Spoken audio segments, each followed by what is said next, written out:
پرنده ها همه رفتن، پرنده ها همه رفتن، پرنده های مسافر. ز منظیار زمینی خود خبر نگرفتم، مرا که همسفر خوب می توانم بود، به خویش همسفر نگرفتم. و روح خسته من این پرنده محبوس، به پشت پنجره میژه ها تپید و گریست، که 4 فصل ورا بال بسته می دارم، که 1 عمر بایدش اینجا درون پنجره زیست. هر باری که می آیم به میهن عزیزم، به تاجیکستان عزیزم، هر بار که قدم به خاک شریف تاجیکستان میگذارم، حال و هوا برایم دیگرگون می شود، روحیم دیگرگون می شود، موضوعات مختلفی را دریافت می کنم، با مسائل مختلف آشنا می شدم و این همه البته روی کارم، روی ذهنم، روی شعرم تاثیر گذار است. می توان نادیده انگاشت، می توان نادیده انگاشت این که خلق در عذاب است.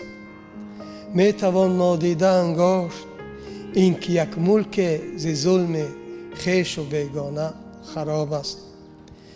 می توان سر زیر پر آورد و خود را در پناه پنداشت. می توان بر جامه های ژنده هستی بخیه ها از علم و عرفان یا که ایمان دوخت.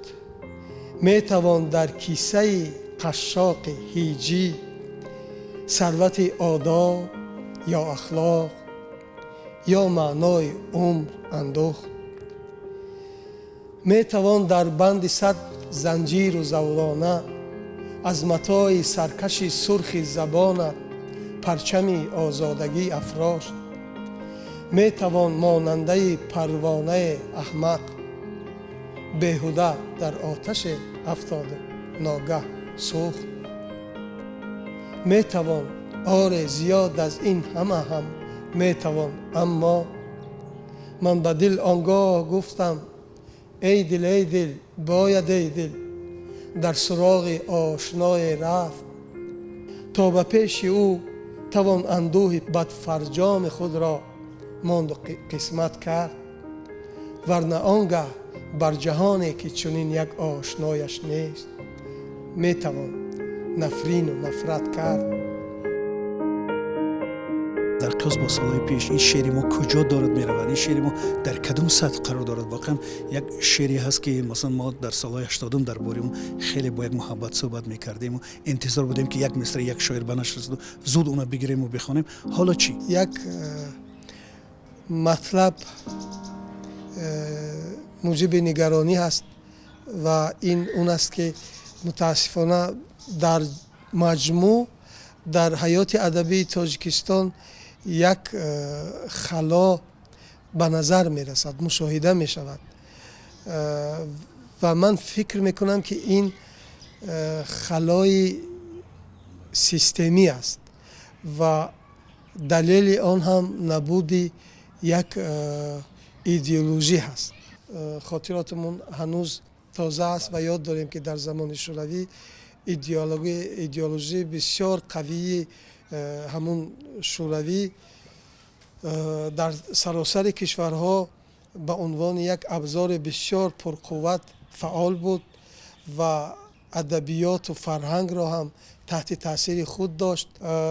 یعنی میخوای بگویی که هنوزم ما تاجیک ها منیفیتی یگانه و خاص ملی خودمون رو به دست نآوردیم؟ تا این مدتی که در این موضوع خیلی زیاد کتاب ها نوشته شده ایستادن. فعلا ما مثلا در سطحی که واقعا مثلا بسیار محکم قوی ما بتوانیم بگوییم که ایدئولوژی ملی ما این است و از این قدم مثلا اینور اونور منحرف نخواهیم شد، این را متاسفانه فعلا نداریم.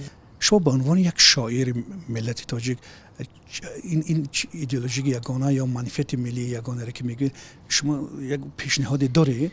البته یک شخص هر کی نباشد نمیتواند مثلا برای یک ملت راه تعیین کند.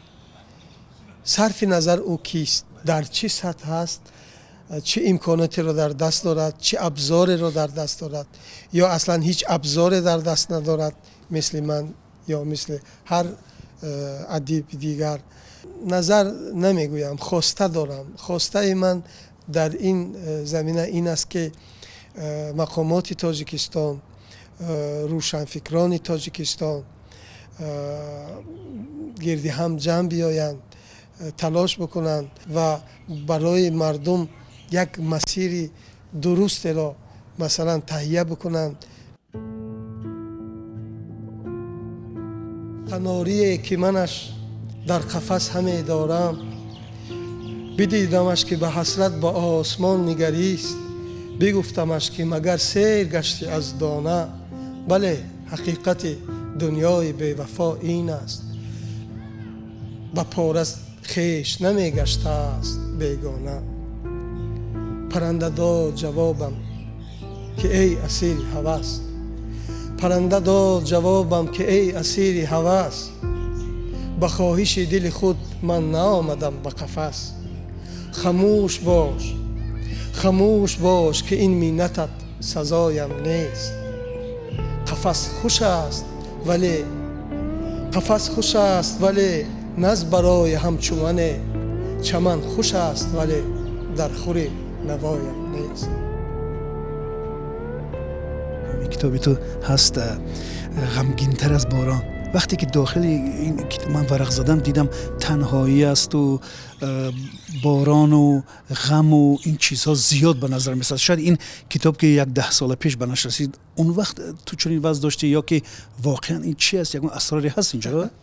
اول قصه چاپ این کتاب رو بگویم که این کتاب با تلاش‌های زیاد استاد عزیزم گلرخسار چاپ شده است و حتی با شوخی بعضا میگویند که با شطرنج، یعنی استاد دانه دانه این شعرها رو، نه اینکه دانه دانه این شعرها رو اصلا مجبور از من گرفتند و خودشان با تلاش‌های خودشان این کتاب رو چاپ کردند. من حتی خبر نداشتم. استاد همیشه از من ناراضی هستند برای اون که میگویند که کتاب چاپ نمیکنی و اون بار هم آمدم، این بار هم آمدم، باز هم بسیار من رو مجبور کردند و امسال فکر کنم یک کتاب دیگر باز هم بر اثر تلاش های استاد گلرخسار چاپ خواهد شد. قبل از این صحبت با ما گفتی که امسال شاید 3 کتابی تو به نشر میرسه. بله، 2 کتاب دیگر در دست چاپ است و به هر صورت من این بار احساس کردم که خجالت کشیدم که دیگر نمیتوان این همه خواننده را فریب داد، این همه گول زد و اصلا کمال ناانصافی می بود. همین که به من با وجود چاپ بسیار کم شاعر میگویند و مرا شاعر خودشان میدونند، من بسیار خجالت میکشم و باید جواب این محبت های مردم را، جواب این صمیمیت های خواننده را باید داده باشم. برای همین تلاش خواهم کرد. امسال یک مرتبه چند کتابم را در اختیار خواننده عزیز قرار خواهم داد. سلامت باشید. تشکر. زمین به تکیه ایمان پاک می پاید، کنون به زندگی ایمان پاک می باید. سلام گرم محبت درون یخ جاری است، کلام پاک شهادت که در نهاد شماست و در نهاد درختان. کنون رسیده زمانی که بازگو بشود، بهار می آید. به نبض سبز دستهای خیش گوش ده، صدای گام بهار است، سلام گرم بهار است.